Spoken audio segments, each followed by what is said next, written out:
Yeah. Okay.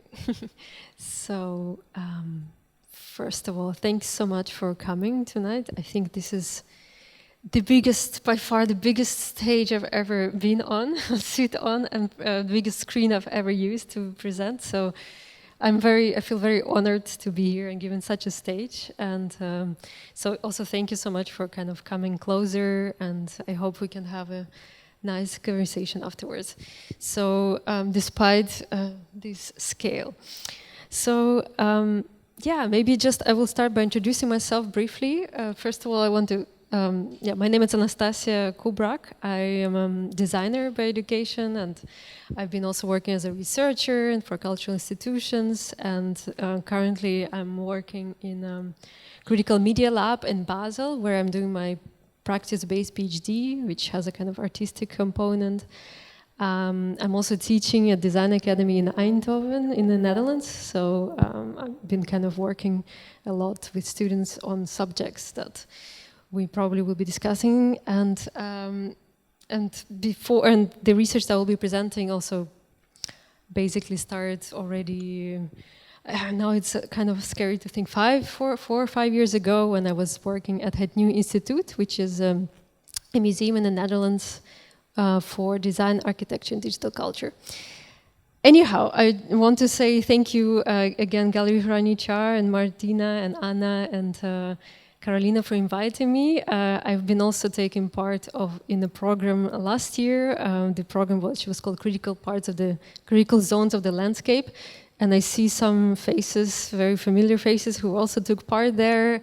So it's very nice to see you again. And also, perhaps I will be presenting some things that repeat the things that I was talking about last year, because I was invited to give a bit more of a general introduction in my approach. And so I apologize if some things will be kind of repeated, but I hope I will still keep you entertained. Thank you so much. Yeah. Yeah.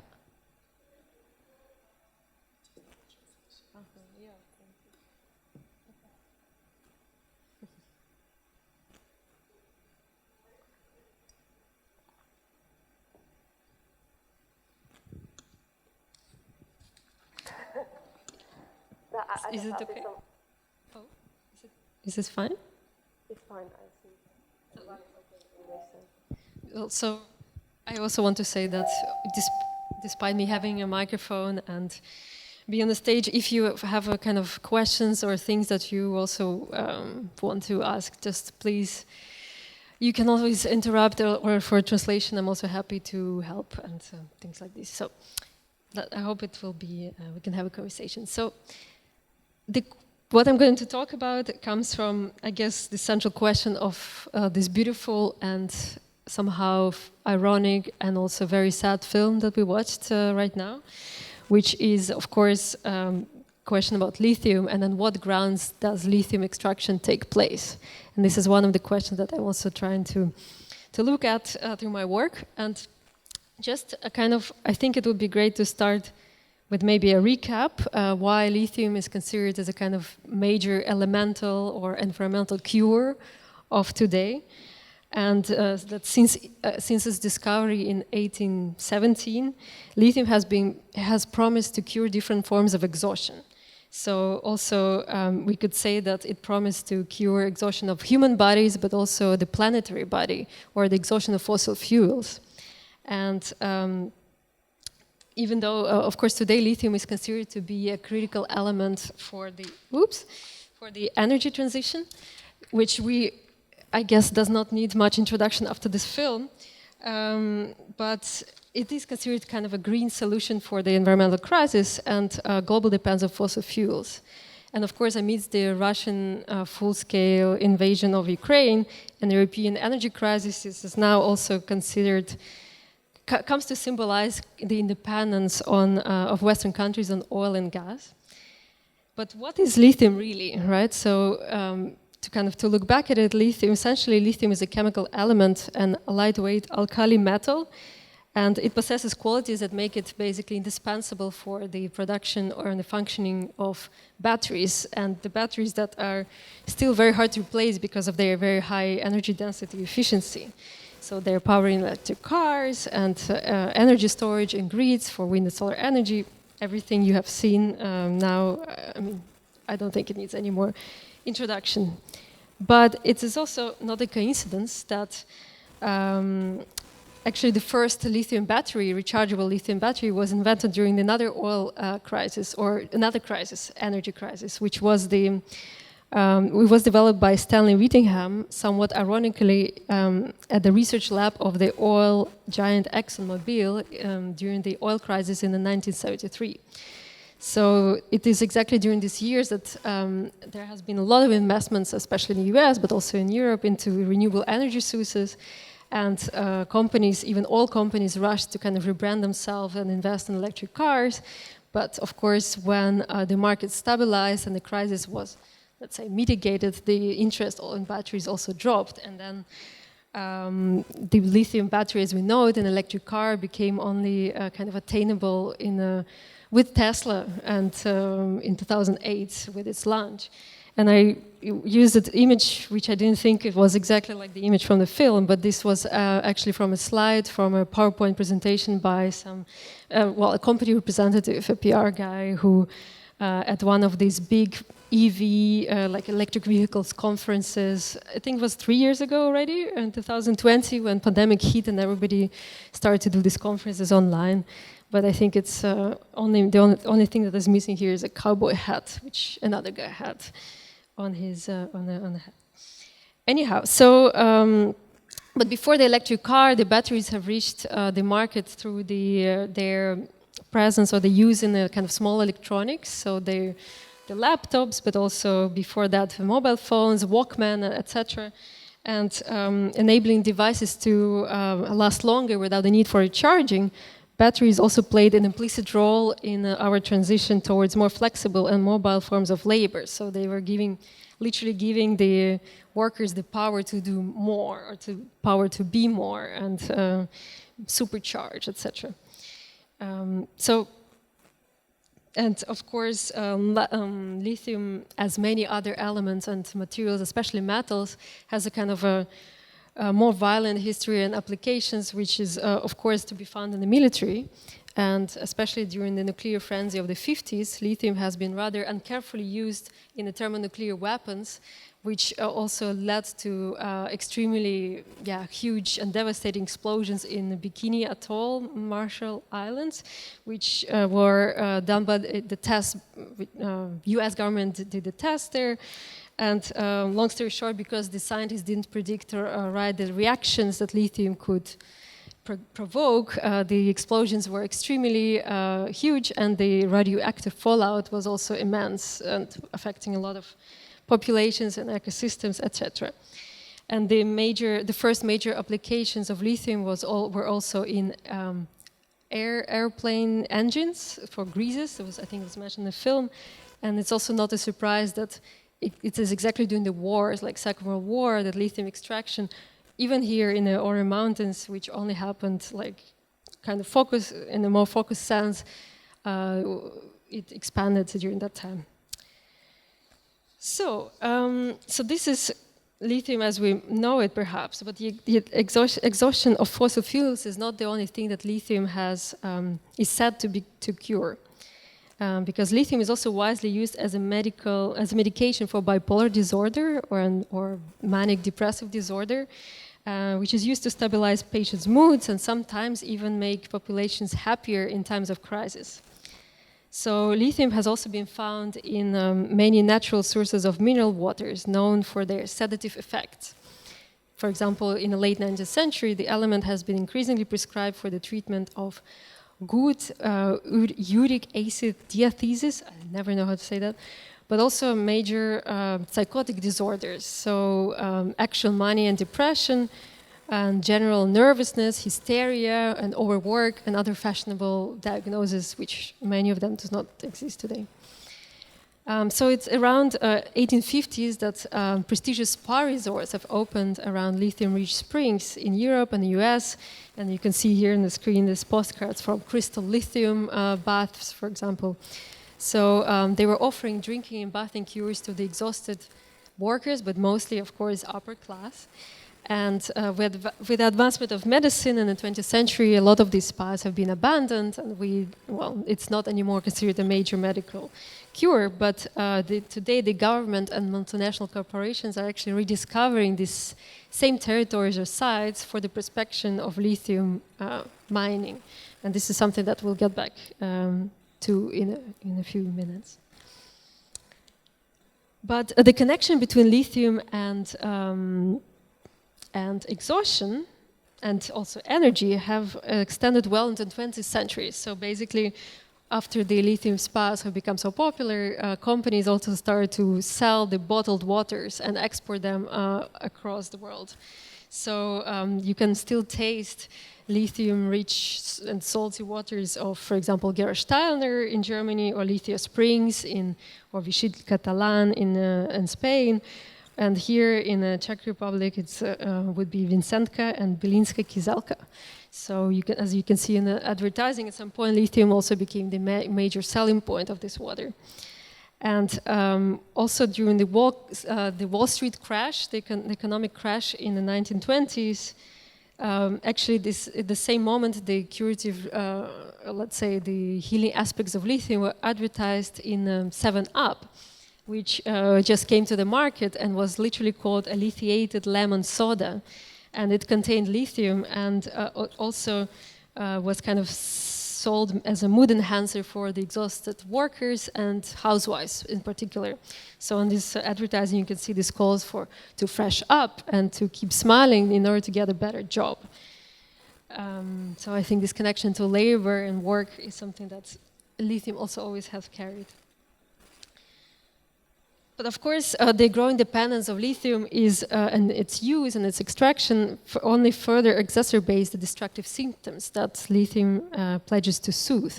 Because lithium extraction has been notorious for its drastic effects on water sources and ecosystems. And yeah, you have seen a lot of these examples already in this film, from the microorganisms to a livelihood of indigenous or other communities. And many of which include indigenous people, but also local populations that not identify as indigenous.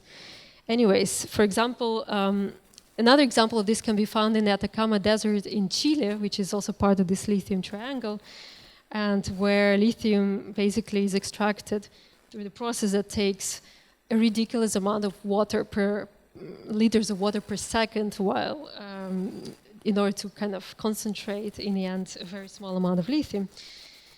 And Bolivia is also another site where this struggle happened. So while promising to provide a cure for a contemporary condition of burnout, lithium simultaneously produces new forms of exhaustion of burnout. And this is basically this displacement of exhaustion and depletion is something that was the starting point of the project that we started working on at the Het Nieuw Institute in 2019, I think it began. And it was this image of the lithium battery and the lithium peel next to each other that kind of inspired and prompted us to kind of try to understand and map out all these promises that lithium carries, and also to problematize what these solutions cause in return. Anyways, so one of the first things that happened was this exhibition, which was also called Lithium. It opened also during the pandemic in 2020, which I don't think so many people have seen in person, but the pictures remain. And the main idea of this exhibition was that it was basically designed as a lithium spa in itself, in which different treatments or different treatment rooms would kind of show different the storylines around lithium, and also problematize the solutions of lithium. So, for example, the visitors could drink the mineral water, the lithium-rich waters, and also kind of get a glimpse of these narratives. But also, a major part of the exhibition was, let's say, commissions to our collaborators, who were called Lithium Triangle Studio, and Godofredo Pereira, the architect and educator, was basically developed this commission together with students at Royal College of Art. So for years they have been working in Chile, in the Atacama Desert, together with activist communities and also different lawyers. And the contribution to the exhibition addressed this kind of sublime landscape of lithium pools that we have seen, and they're also so easy to aestheticize. But the interviews and the different storylines were responding to that. So just to give you an idea, and I won't go too much into detail because the topics are very overlap with what we have seen in the film. But for example, the interviews with the Rolando Homir, who is an indigenous leader, but also a biochemist by education. So he participated in the first lithium commissions in Chile and has been actively involved in debates and negotiations for the Atacameños, Lican Antey communities. I'm very bad at pronouncing these words. However, Cristina Dorador, for example, she's a microbiologist, and now she's actively involved in writing the constitution in Chile, which is also very much concerned with lithium mining. And at the time when we were developing this project, she spoke and she did a lot of research into the salares, the salt lakes that basically are full of microorganisms. As we have seen, they're alive, and basically they're together with lawyers. Some of the cases against mining can be made in defense of these microorganisms, or is a kind of to say that not only the animals or people affected, but also the life of the microorganisms is extremely important for life. And so basically this part of the exhibition wanted to represent salares as and the salt lakes as alive entities and not as dead, deserted lands. And another way to do that through a kind of experience was done by musician Nicholas Jahr. Maybe you know his work, but because he's from Chile, he also was working in Atacama Desert and recording the actual lives or the voices of microbes in cracking in this salt in the salt lakes. So you could kind of experience or the really kind of law-specific arguments that can be made in the desert, but also experience the actual voices of the microbes. So also, the conversations that started with this exhibition resulted in a book and a publication that basically it was designed as a bipolar book. So you can also see, of course, if you come back to the image of the lithium pill and lithium battery next to each other, we wanted to kind of play with this contradiction and also use it as a vehicle to talk about for example, the inequalities between the global north and the global south, and how the negative poles of the battery and the positive poles of the battery also, let's say, play a role in the kind of discourses around lithium. So. The book was designed as a bilingual book in Spanish and in English, and it contained contributions from kind of very different perspectives from architects and designers, but also from feminist anthropologists who talk about, like Emily Martin, who spoke about for example, the representation of bipolar disorder and lithium in popular culture, and how it also plays into this romanticization of manic entrepreneurial attitudes, like Elon Musk or other kind of characters that appear often in relation to lithium and the markets, and they sell these crazy ideas, and through this kind of almost romanticization of this image is also this market propels. Yeah, so if you are interested, I also have this book around, so just a little second of promotion, but the most important thing that was published in Chile in collaboration with the Chilean architecture publisher, and it contained a lot of contributions from Chilean journalists, Chilean lawyers, and Chilean microbiologists people that I just mentioned. So it was really kind of this attempt to also to have this conversation between the Netherlands and Chile. Anyway, so this was how it started, and this is how it's going, in a way, because when we look at European map and also how, let's say, lithium is being brought now into the European territory, so we can say the demand for lithium is actually expected to increase by 4,200% in the next 2 decades. So just think about this number, right? This is one of those numbers that is widely circulated by companies. And so today, European Union is entirely dependent on the offshore production of lithium in Argentina, Chile, Australia, and China.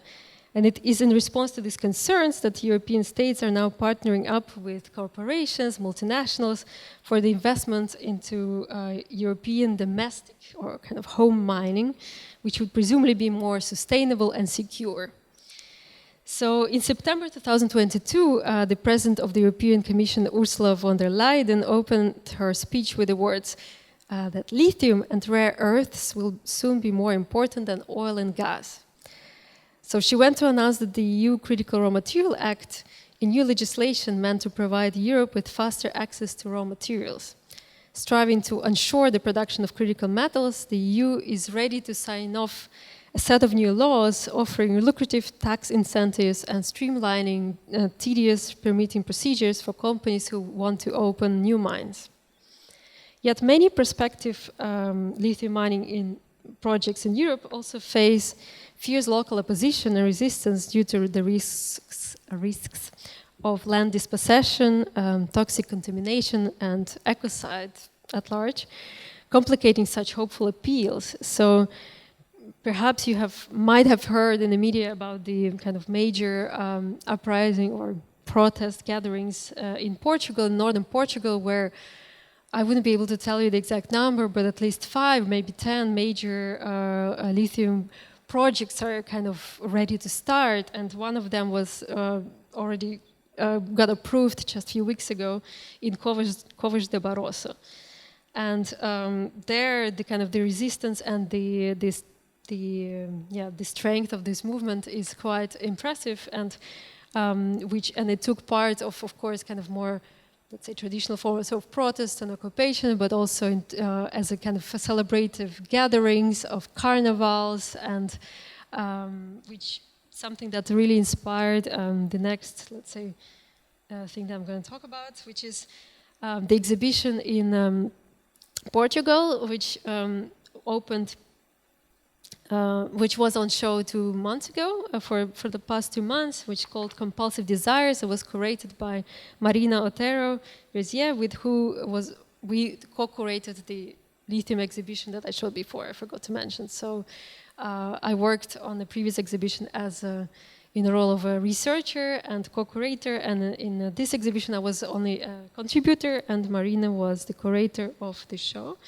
But the starting point of this, the compulsive desires, lithium extraction and rebellious mountains, was really the struggle against extraction of lithium in northern Portugal, and the different forms and different arguments that it takes. And so one of the things you see in my rather bad iPhone picture here is this, for example, a representation of these masks that were worn by protesters in one of the last kind of carnival gatherings, which happened, and kind of bringing together the local traditions with the forms of resistance. So I want to also show a few examples of work that were presented there, because I think it's extremely, I was not involved in their production, but I think it's extremely relevant for this conversation, is that, you know, what kind of things you can also do, or from cultural and artistic perspective. So the exhibition combined kind of more, let's say, architectural visualizations, very technologically precise renderings of the effects of mining. So as you can see, because when the information is circulated by the company, of course, you know how the representation, the maps, the effects that are described are very different from what you would get if you talk to experts, to scientists, to local communities who live there, and they're also therefore experts. So there are a lot of things that stays outside out of this picture. So one, let's say, tool could be to approach this would be to visualize, to really like use almost the legal forensic tools and voice in order to show the impact of the mine.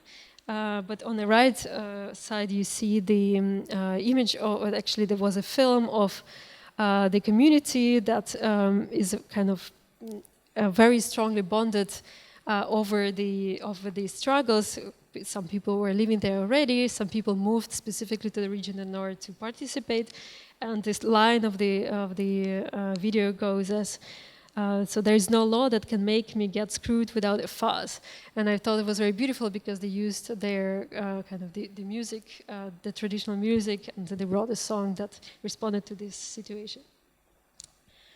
So this is to start with, and now bringing us back to Cínavet, here to the Ore Mountains.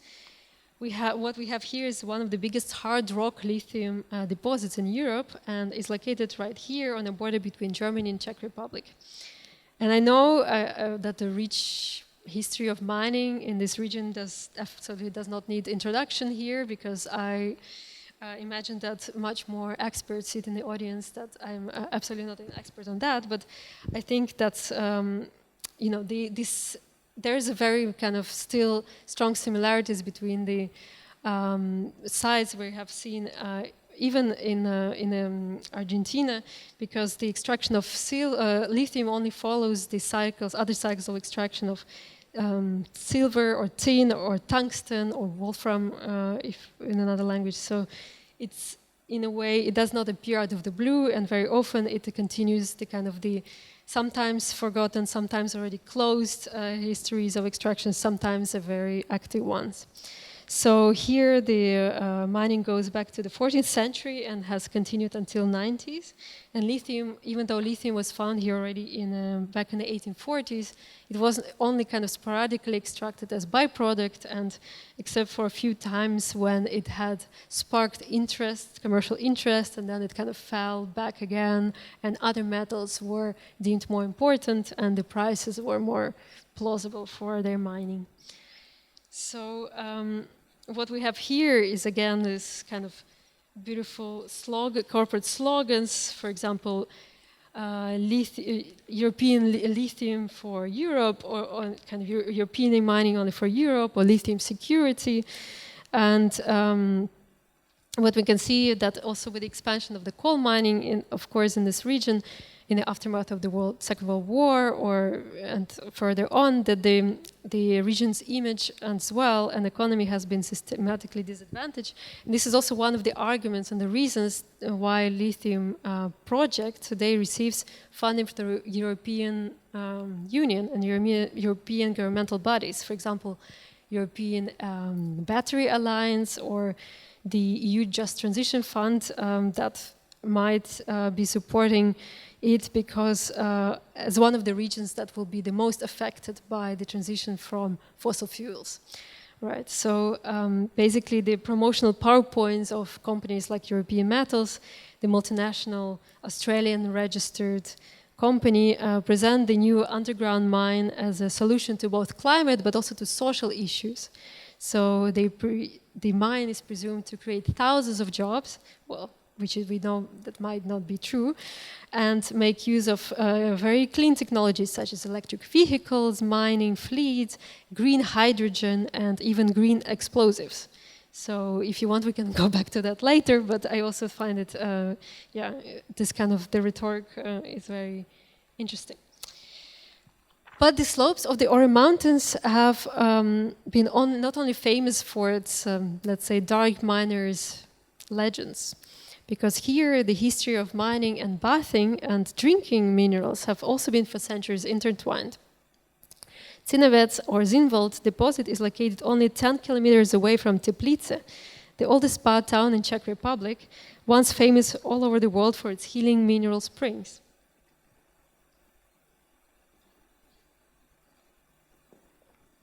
So the very same geological formation continues to attract bodies and businesses for energy sources or resources.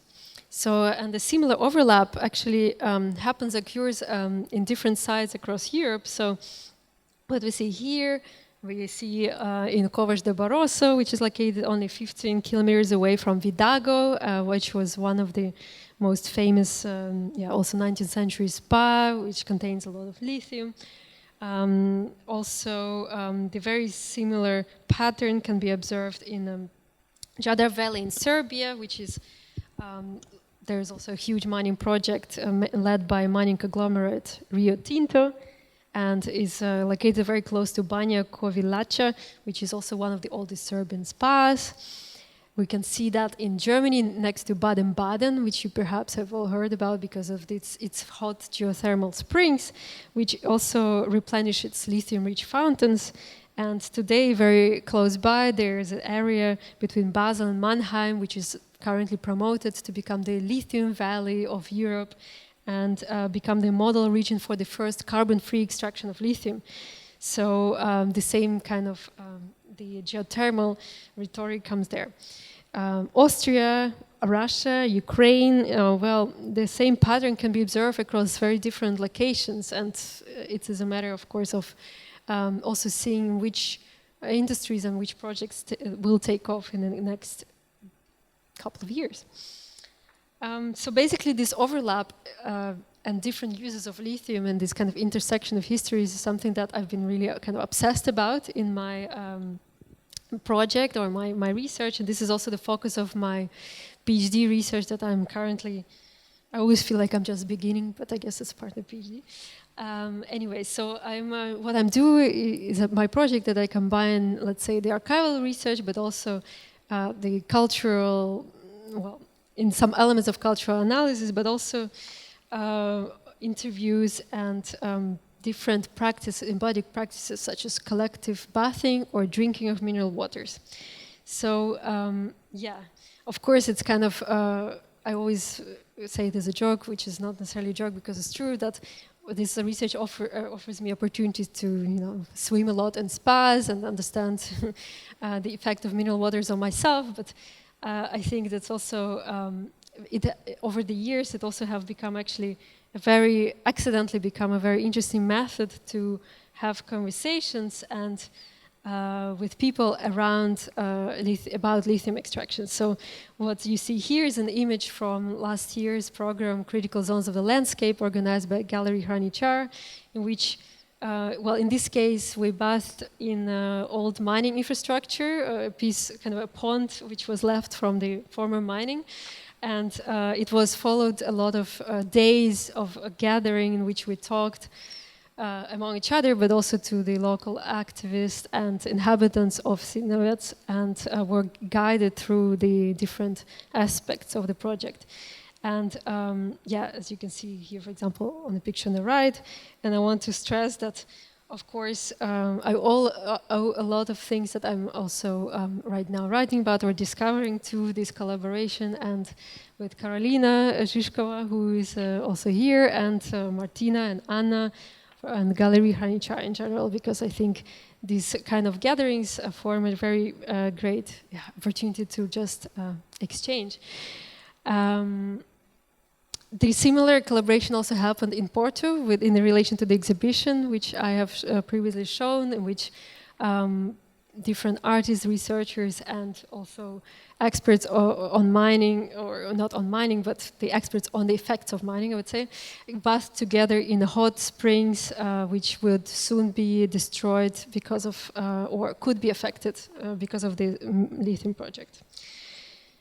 Yeah, so some of the questions that I'm trying to look at with my work is basically very basic. So like, what are the similarities and the differences between these two industries, and in the way they treat landscapes and human bodies, but also how did, for example, we can understand this idea of planetary health by looking at the different aspects that they highlight between the 19th century and today. But also more generally and more kind of honestly, I'm trying to understand looking at the history of mining through the histories of spas and through the thermal waters can kind of be useful or relevant for the conversations around the energy transition today and what is happening right now. So in a way, it of course it may contextualize the history of these regions, but also I think there's a potential to think about water and different things that might come.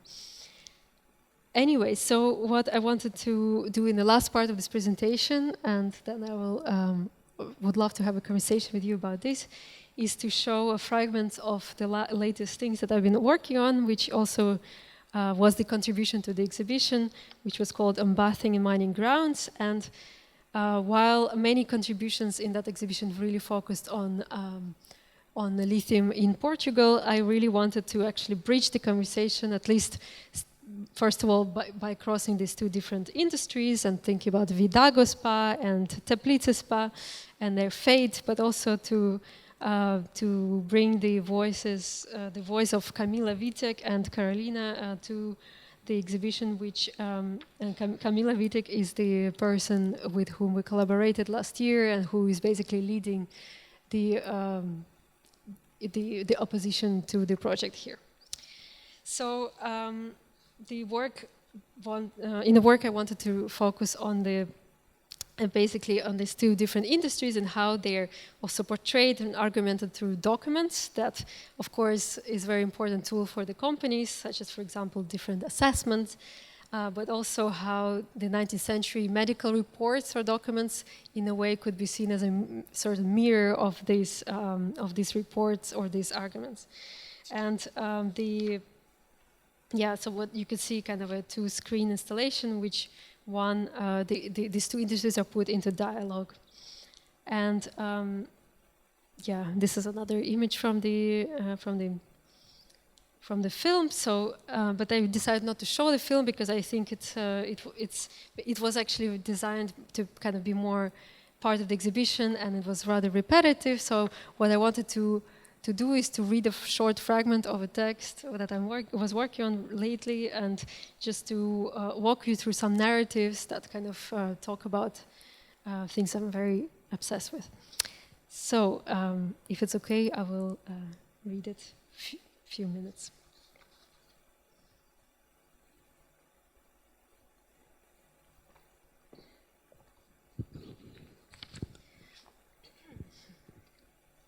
On a cold February afternoon in 1879, a disastrous flooding occurred in a Doinger coal mine in northern Bohemia. Operating on the recently discovered deposit of coal, the mine had breached an underground lake and its waters broke straight into the shafts, killing dozens of workers. A few days later, this flooding also disrupted the operation of 6 mineral springs of the nearby very fashionable spa town Teplice, leading them to disappear overnight. This disaster caused major distress among the visitors of the spa in the middle of the winter season. At the time, Teplice was the most popular spa in Bohemia, and its lithium-rich waters were frequented by monarchs and nobility from all over Europe. For example, Beethoven and Goethe, who were also very interested in geology, regularly appeared on the spa promenades. Discouraged by the loss of springs, the upper-class visitors were forced to take up their cures at other resorts, for example, Karlovy Vary. And the only way to recover these spa operations was to drill a much deeper well and excavate the springs artificially using pumps. So still, even after the one main spring of Pravridlo was restored and it was pumped very efficiently now to the surface, the town has never recovered from this disappointment. The construction of new Usti-Teplice railway in 1859 prompted the growth of new factories and industrial enterprises based on the export of coal and other raw materials. So no matter that this railway was also called the coal railway. So the black smoking chimneys looming above the city have forever damaged the spa reputation.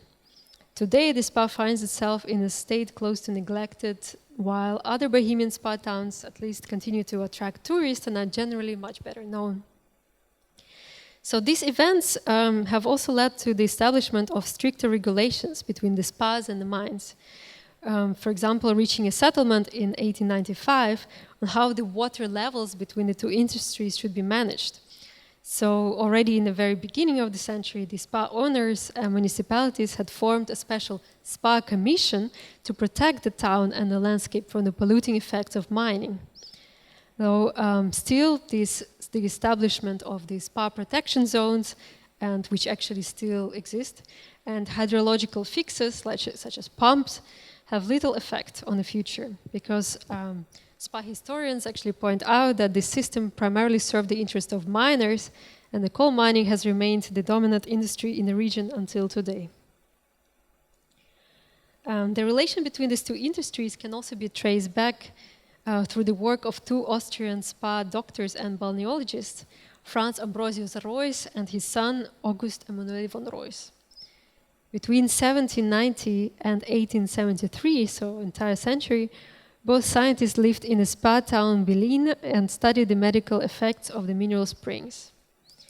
Their treatises and studies in medical topography described the chemical composition of the waters, their geological origins, which actually they kind of attributed it to coal in some ways. They thought like coal is heating up the water, and prescribed bathing and drinking cures for specific diseases.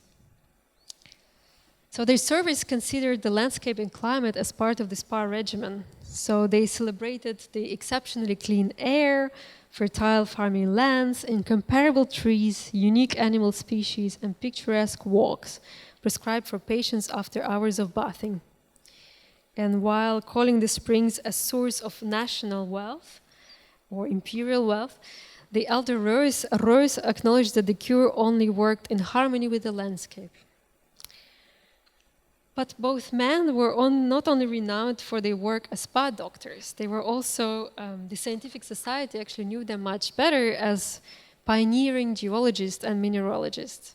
So over the 19th century, they produced some of the first geological maps of northern Bohemia with a special interest in coal, tin, and other minerals mined in the vicinity of the spa.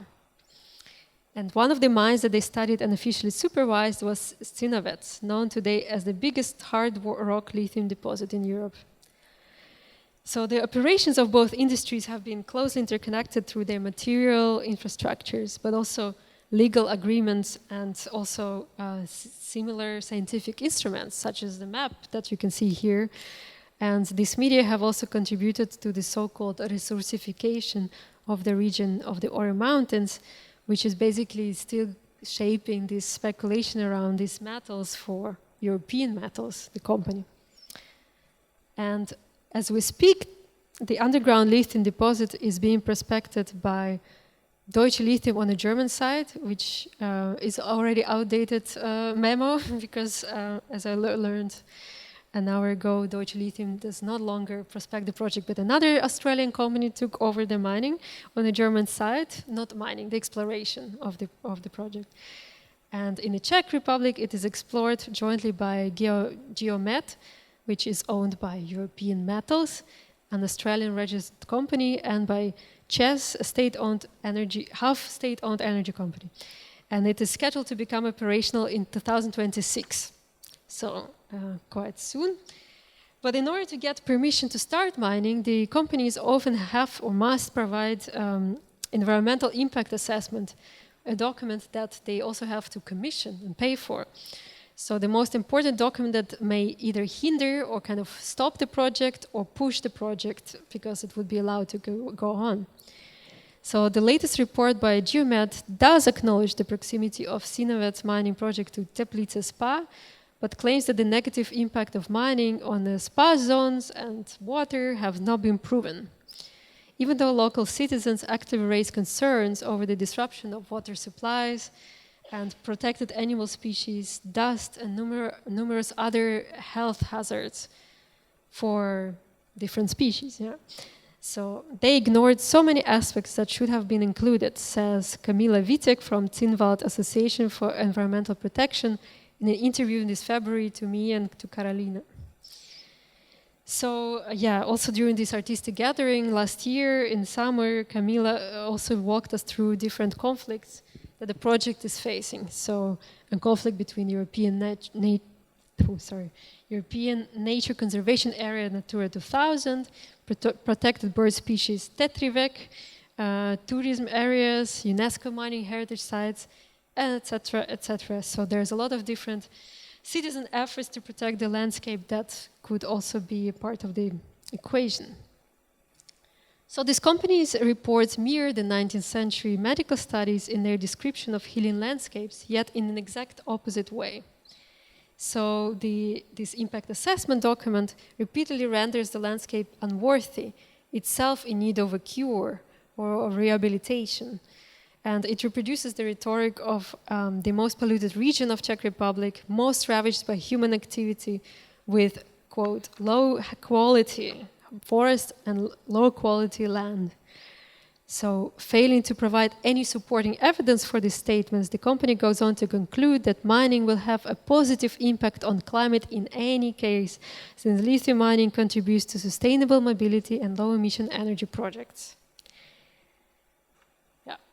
So, bathing in the hot waters of Teplice bathhouse, I cannot help but wonder.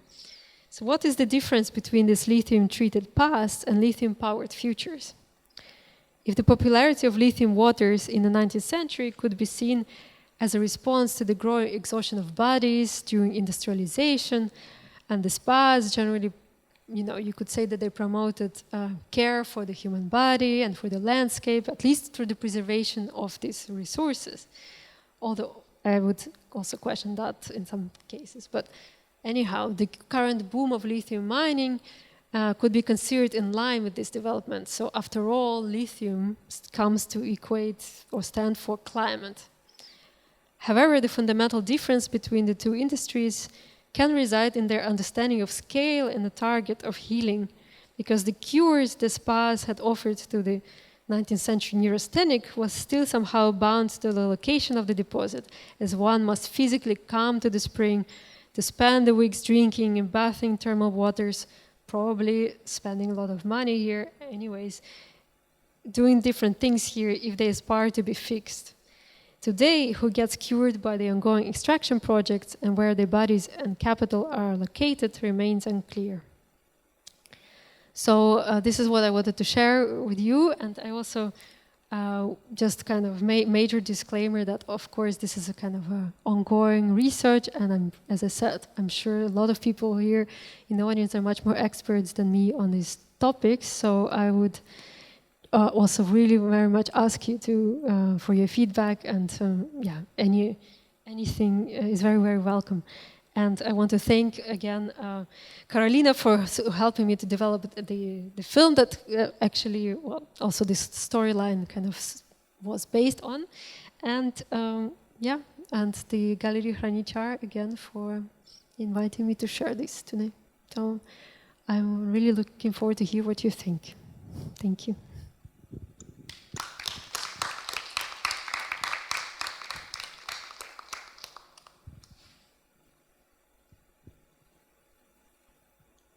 Wants to start? So maybe there are some questions, or I don't know. Yeah.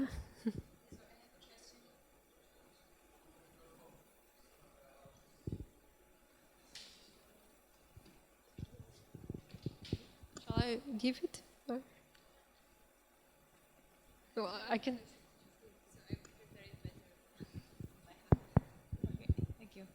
So my question is, if you are also focusing on the narratives of the groups who are protesting against the lithium mining, like what is their position, if it's more like a environment protection or the land, and I'm talking, I think, about Europe, because I think that's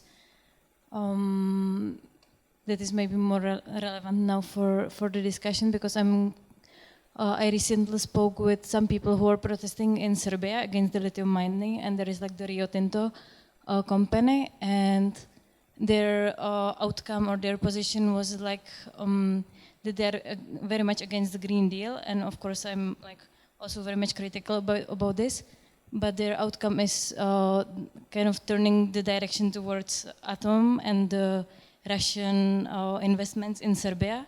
So that was quite like, I don't know, like I was just wondering if like these kind of narratives are also something what you focus on, and if this is something what is also happening in different countries which are protesting against the mining. or it's more like not in my backyard, but not like promoting any other ideas what to do with the transition? Oh, is this okay? Yeah, I can use this. Yeah, I mean, it's a very good question. Of course, it's impossible. It's important to talk about these projects, I guess, in context with each other, because this is something that's happening across Europe, and also these collaborations or conversations are very important. But then it's at the same time they're extremely site-specific as well, right? So, for example, what is happening? Just as a disclaimer, I was not working in Portugal, but I'm more like sourcing different information and trying to understand my own, right, kind of through the focus of SPA. But what I understood through participation in conversations last year when I was there for a week, taking part in exchanges, that basically what is happening there, for example, in this, the protest, the kind of the scale of protest there is also very, right, as a response to very specific conditions that, you know, for example, in that particular Covas de Barroso, there has not been mining, or there was a little bit of mining, it was completely abandoned, and the region is fully dependent on kind of agricultural heritage and agricultural production. And so, for example, this is already immediately makes a huge, I mean, actually it does not make a huge difference with Serbia, but a huge difference with project here, for example, right? That it's, you cannot, let's say, compare the conditions. That you have to really understand where these problems come, or the responses come through, and also the politics. So, and I have not focused on this myself. Like I, for example, don't know about the situation in Serbia or what you described, but it sounds, in a way like one of these national narratives, right? So in each particular region, the different response is also formulated. So I guess here it's also, you know, the fact that the Ore Mountains have been chosen as the site for extraction, and it's the context of the population, or what we heard from Camila last summer is also, it also shapes, right, the political response.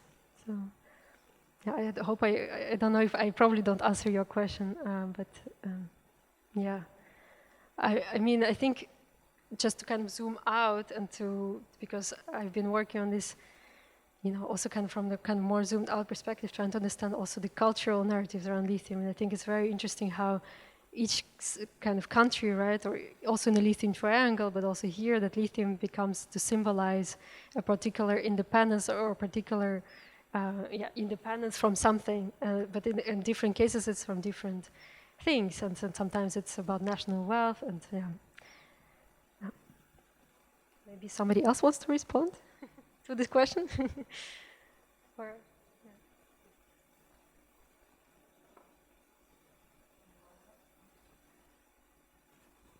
No, I have no response, but a question,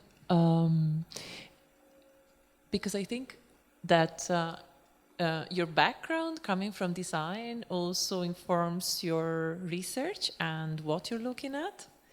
And I don't know which field in design you cover more or you identify most with, but there are two aspects that are, you know, floating in my mind that pertain to design. And one is really the manufacturing of a product as a solution, because it's not lithium comes to represent, it is made to represent something by corporates and by corporate interests, and design often has to collaborate. So there is a, I don't want to say a responsibility, but there is a coalition, and then I think that there is a lot of good examples of design that does the contrary, to really expose, and I think that is really the spirit of your work. And then there is the other part, that is when design, for example, also goes into working with machines or producing the machines that can process the lithium and make it into something. And then there is design in the car and so on. And those also, are fields that probably are interesting to work with, or motives that are interesting to work with in your practical part. So I guess my question is, what is most fascinating for you in this research with regard to design, but also with regard to this function that design can play to also counter and not only be a complicit? Well, yeah, thank you for the question. I guess, I mean, it's maybe it became more apparent through the choice of images that I've also come from a visual design or kind of a graphic design education perspective. Although I don't really practice it so much, but of course, this is also my fascination or my personal interest with the cultural, social. Also, I really like to use this term.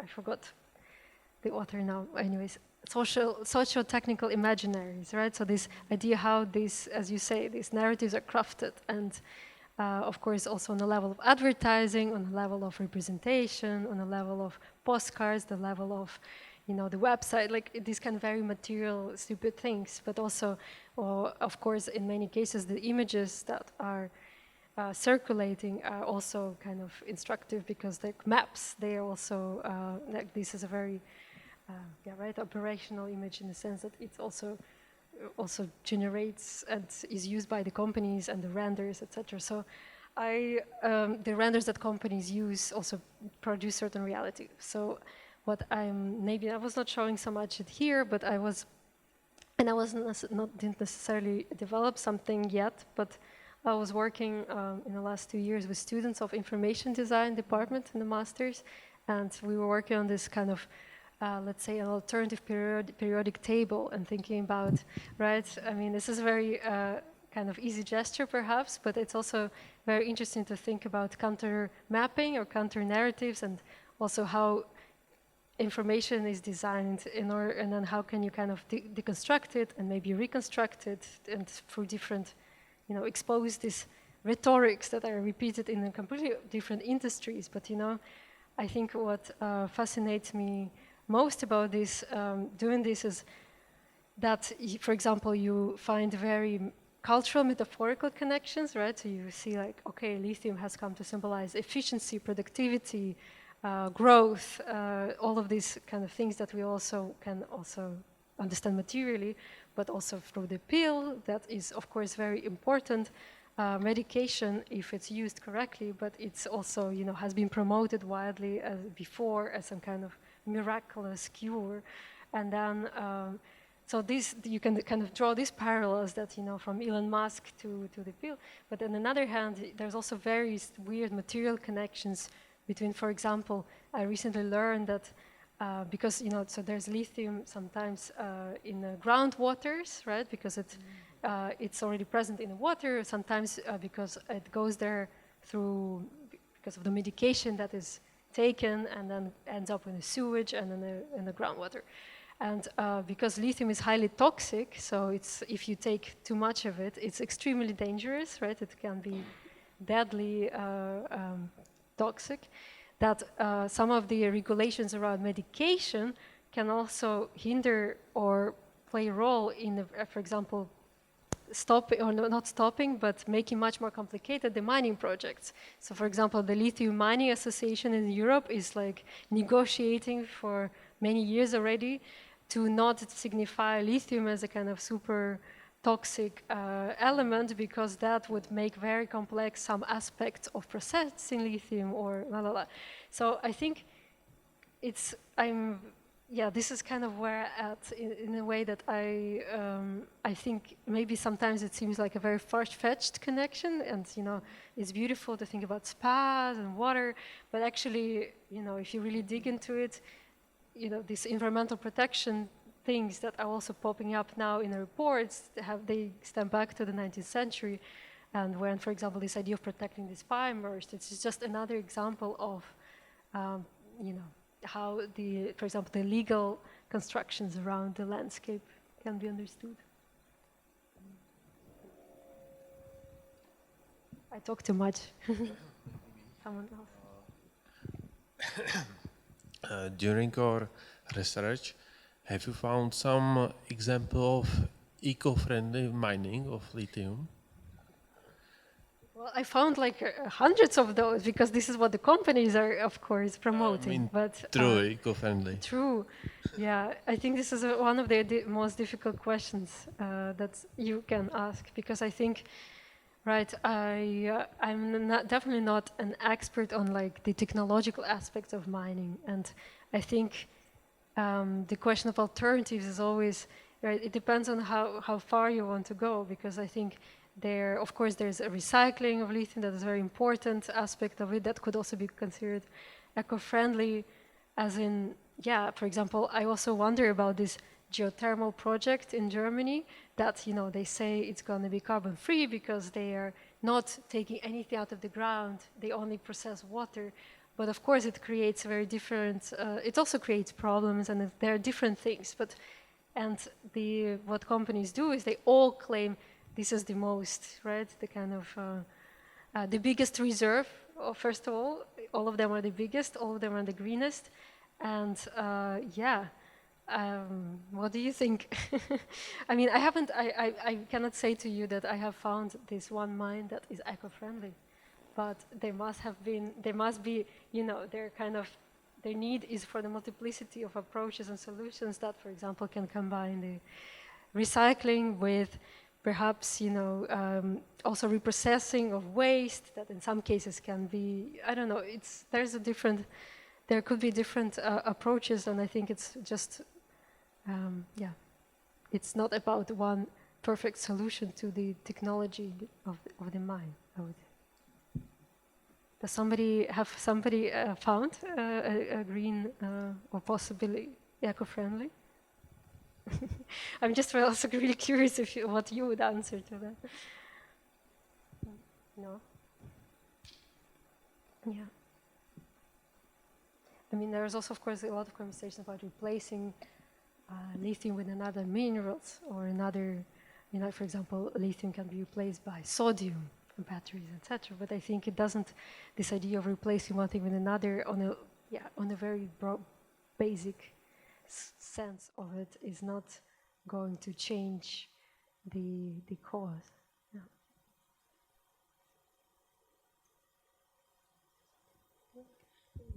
I am just thinking that there are eco-feminist writers and even eco-feminist science fiction writers who would immediately jump when someone says eco-friendly, because eco-friendly is already very anthropocentric. I mean, it still is assuming that human beings or men can be friendly with something by taking it, but not spoiling it or not ruining it totally. And so there is only the idea of a compensation. That's why you correctly said, it's about the balance. If you take something, what do you give back, or how do you recycle, or how do you rejuvenate on the other side? Like here in Czech Republic, you see also the mining company is also involved in rejuvenation. And is that eco-friendly when you are rejuvenating? But basically, the question that we should ask is really, how do we stop to consider the world, the planet, as a resource that we take from and then we give something back? And that is, I think, the problem that we have at the moment. I mean, after watching that film, for me, the question is, how do we stop to treat it as if it is our domain, and we just make it a little bit like of a aesthetic surgery, like, we put this back. Because basically we should all use less batteries, use less energy. I mean, I think the answers are very, and that is where eco-friendly is a little bit hypocritical, because it doesn't go to the core of the problem, because it is our whole behavior and the entire capitalist system, basically.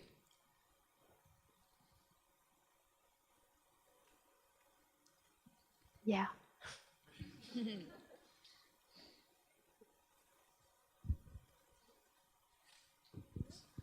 Maybe I would like to ask which further steps you are taking in your research. What do you plan, and if you are planning some another exhibition on? Yeah, if you can make us know what you are going. That's a very good question. What are you planning? No, I think I am planning to. Yeah, that's a good question because I kind of just finished a lot of things and now I actually have to do it. And the last year was a bit tough. But I think my next plan is I've kind of defined the area of interest in the sense that because I really start from the 19th century and I'm kind of building up to what's happening now, I want to actually go and understand what is happening also in places very close by, which were territory of former Austrian Empire in a sense. So, for example, the Wolfsberg project in Austria, and also there is also lithium reserve in Ukraine, which I cannot go at the moment, but I would like to understand how it was perceived. So this is more like in terms of research. I think it's also very interesting for me because I recently also come across and extremely interested in this idea of export and and proximity. Sorry, maybe I'm really not answering what you asked, but like what I'm obsessed on in the next months is that I have found out, or I knew that the mineral waters were exported often to the colonies to support the bodies of the colonizers in hot climates. And I knew that it was happening in many places, but I didn't know that actually Teplitzer water and Belinska Kiselka was also exported through these railways that were built in the 19th century and it was sold like massively in millions to different armies, so like in Transvaal or to the British, to the Americans, to the Dutch.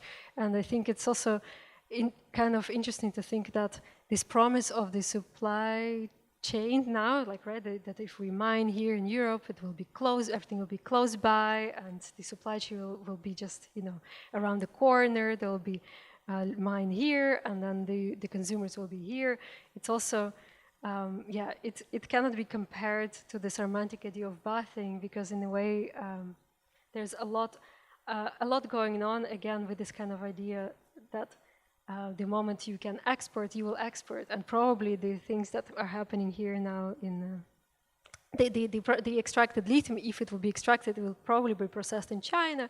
So long story short, I think this kind of export and mapping the networks is what I would like to do next, and I am I'm actually looking for opportunities to work together with people, and that's why I'm also very happy to be here.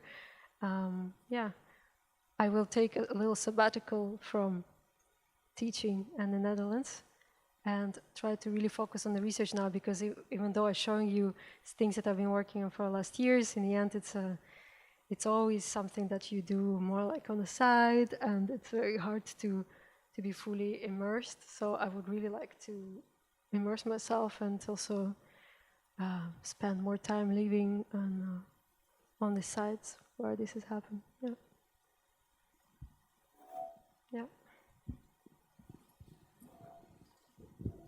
Thank you for the presentation. I just have a small addition to this notion of like the romantic idea of the spa versus the capitalized version of like resources in batteries, because we're in the 19th century and it's the moment of medicalization of society, which is also a major like economic driving force, right? I mean, just a German hygiene museum has been founded by August Lingner, who developed like a mouth water, and he made mass I was just there yesterday. Accumulation of money. So this could also be a link, and I'm sure you thought about it, that both is like a major economic, or behind both movements stand major economic motivations as well.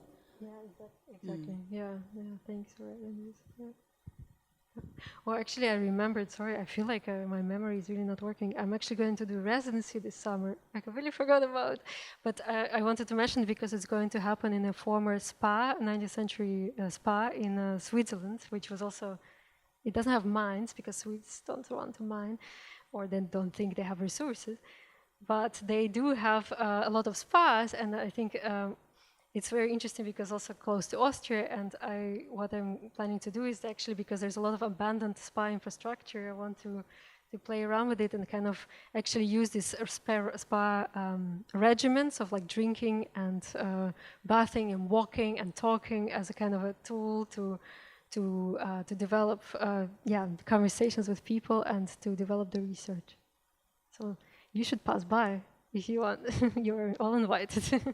It's in a beautiful place on the border with Austria and Switzerland.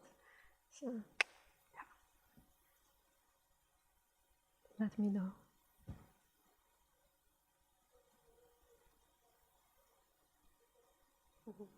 Yay! Yes, let's do that. But thank you.